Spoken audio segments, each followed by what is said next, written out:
Yeah yeah ఈయన శ్రీకాంత్ 1000 మందితో ఆదాల ప్రభాకర్ రెడ్డి గారి సమక్షంలో వైసీపీలో చేరారు. జగదీష్ చేరారు. ఓకే. ఓకే. ఆదాల ప్రభాకర్ రెడ్డి సమక్షంలో చేరాడు. ఓకే. చేరిన అతన్ని ఎలక్షన్స్ ముందు తర్వాత ఏదైతే ఉన్నాడో రిటర్న్ రావాలన్న ప్రాసెస్ లో నాకు శ్రీకాంత్ హెల్ప్ చేయాలని ఒక నాయకుడు జైలు దగ్గరికి వెళ్ళి ములాఖాత్ పెట్టి అడిగిన వెంటనే శ్రీకాంత్ పంపించాడు. ఓకే. నేను చెప్తున్నానండి, నేను నేను బల్ల బుద్ధి చెప్తున్నాను అందరికి, ఛానల్స్ వాళ్ళకి, పత్రికల అందరూ చెప్తున్నాను. శ్రీకాంత్ దుర్మార్గుడు కాదండి. ఓకే. శ్రీకాంత్ కి రాజకీయాలంటే చాలా ఇంట్రెస్ట్, చాలా అభిమానం ఉందండి ఆయనకి ఒక నాయకుడి మీద. ఆ నాయకుడు ఏ పార్టీలో ఉన్నా గొడ్డు కష్టం చేసేటువంటి వ్యక్తిత్వం ఉందండి.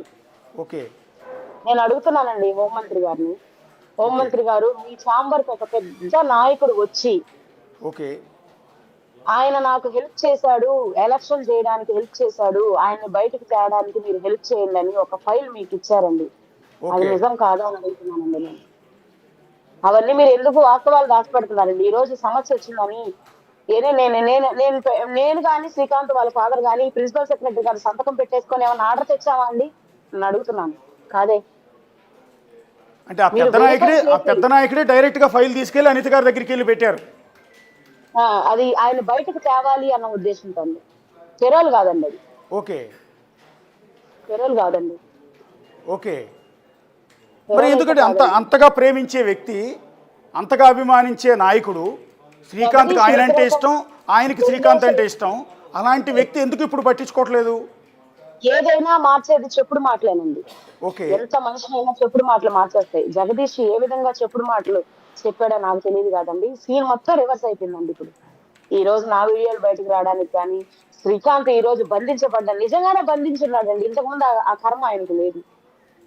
ఒక అతను ఎవరో మధుసూదనం ఒక అతను ఏదో పెట్టాడండి ఒక ఛానల్ మధ్యాహ్నం పొద్దున్న. నేను యూట్యూబ్ లో చూసాను నిద్రలో ఏం కానీ. ఆయన అన్నాడు వ్యవస్థలు నిర్వీర్యం అయిపోయాయి, ఆ అమ్మాయి బయటేసిందని. వ్యవస్థలు అనేవి ఎక్కడ బాగున్నాయండి? ఎక్కడ బాగున్నాయి వ్యవస్థలు చెప్పండి. వ్యవస్థ బాగుంటే ఇంటెలిజెన్స్ వాళ్ళకి ఈ నిజాలు తెలియదా? ఈ నిజాలు ఎందుకు మీరు సీఎం గారికి పంపించడం లేదని నేను క్వశ్చన్ చేస్తా ఉన్నానండి. ఈ విషయాలు తెలీదా? ఆయన ఎవరి కోసం పాకులాడతాడు, ఆయన ఎవరి కోసం బ్రతుకుతున్నాడు, ఆయన ఎవరి కోసం జైల్లో ఉన్నాడు, ఆయన ఎవరి కోసం ఊపిరి పీల్చుకుంటున్నాడు, ఆయన దైవం ఎవరు, ఆయన ఎవరి కోసం ఉన్నాడు అనే వాస్తవం ఇంటెలిజెన్స్ వాళ్ళకి తెలీదా? వాళ్ళు ఎందుకు సీఎం గారికి నివేదిక పంపించలేదు? సీఎం గారు చంద్రబాబు నాయుడు గారు ఆయన అడ్మినిస్ట్రేషన్ కానీ ఆయన ప్రభుత్వాన్ని నడిపించేటువంటి వాళ్ళు కానీ సమర్థవంతంగా ఉంటారని మా ఫాదర్ చెప్తా ఉంటారండి. నన్ను సీఎం చంద్రబాబు నాయుడు గారు నిజమైన నివేదిక తెప్పించుకుంటే కష్టపడ్డ పాత టీడీపీ కార్యకర్త శ్రీకాంత్ బాధ మీకు తెలుసుద్దండి. ఈయన జైలుకి వెళ్ళటానికి కూడా కారణం ఆయన నమ్ముకున్న, మీరు చెప్తున్న పెద్ద నాయకుడి కోసమే జైలుకి వెళ్ళారండి? కాదండి. కాదండి, అది జైలుకి వెళ్ళిన ఆయన తీనా పేపర్స్ లో ఉన్నాడు కాబట్టి ఆయన్ని ఫస్ట్ ఎఫ్ఐఆర్ లో పేరు చేర్చకుండా తర్వాత ఛార్జ్ షీట్ లో చేర్చి ఆయనకి ఇద్దరు శ్రీకాంతులండి ఇందులో. A2 శ్రీకాంత్ చనిపోవడం వల్ల ఈయన హైలైట్ అయ్యాడు, శిక్ష చేసేసారు. అది కోర్టులు నిర్ణయించారు, మనం దానికి ఏం చేయలేమండి. ఈయన A3 అండి. ఈయనేం పొడవలేదు, నరకలేదు, సంపలేదండి. కొట్లాట మధ్యలో చనిపోయినటువంటి వ్యక్తికి శిక్ష పడ్డదండి. మరి ఆయన అప్పీల్ కి హైకోర్టుకి వెళ్ళాడండి, తర్వాత సుప్రీంకోర్టుకి కూడా వెళ్ళాడండి. అసలు మామూలుగా నేను చూసినంత వరకు అప్పీల్కి వెళ్తే హైకోర్టులో శిక్ష తగ్గించబడుతుందండి. అవునండి. మరి A3కి ఎందుకు శిక్ష తగ్గించబడలేదు? అక్కడ ఏం జరిగిందో నాకు తెలియదండి. సుప్రీంకోర్టులో కూడా కన్ఫర్మ్ అయింది, అదేం జరిగిందో నాకు తెలియదు. అంటే అరుణ గారు, ఇక్కడ ఇది బాధాకరమైన సందర్భం. మిమ్మల్ని ఒక మహిళగా, ఒక నిస్సహాయ స్థితిలో, ఒక ఇబ్బందుల్లో ఉన్న మహిళని ప్రశ్న అడగకూడదు, కానీ జనాల దృష్టిలో మిమ్మల్ని చాలా దారుణంగా క్రియేట్ చేసింది సొసైటీ, కొంత మీడియా. మిమ్మల్ని ఈరోజు సొసైటీ ముందు ఒక దోషిగా నించోబెట్టి మీ క్యారెక్టర్ని అసాసినేషన్ కూడా చేసింది, ఒక విధంగా చెప్పాలి అంటే. అందులో భాగం ఏంటంటే, మీ భర్త ఎలా చనిపోయారో నాకు తెలియదు, బట్ మీ భర్త చనిపోవటం వెనక కూడా మీ పాత్ర ఉందన్నట్టుగా ఒక ఆర్టికల్ రాశారు. అది చూసి మాకు కూడా నిజంగా బాధ అనిపించింది, ఇలా ఉంటుందా అని.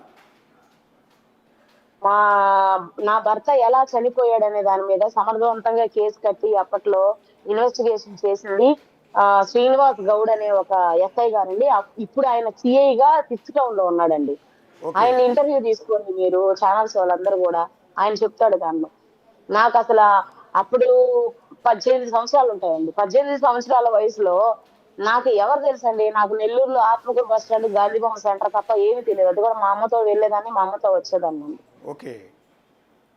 ఆ వయసులో నేను అంత కుట్ర ఇంకోటి ఏంటంటే మేము చిన్నప్పటి నుంచి ప్రేమించి పెళ్లి చేసుకున్నామండి. ఓకే. ఇంకో బాధాకరమైన విషయం ఏంటంటే నా భర్తతో నాకు ఏ సంబంధం లేకుండానే చనిపోయాడండి. ఓకే. ఉమ్. అంటే అండి ఏ సంబంధం లేకుండా అంటే బాబు పుట్టాడు కదా? నాకు లేదండి, బాబు పుట్టింది నేను ఒకరి చేతిలో మోసపోవడం వల్ల నాకు బాబు పుట్టాడు. ఆ విషయం నా బిడ్డకు కూడా తెలియదు. నా బిడ్డకి తండ్రి శ్రీకాంతే అని చెప్పాను నేను. అప్పుడప్పుడే ఊహ తెలుస్తున్నప్పుడు 2022లో అప్పటి నుంచి ఆయనే తండ్రిగా భావించి వాడు కూడా ఇంటర్వ్యూలకు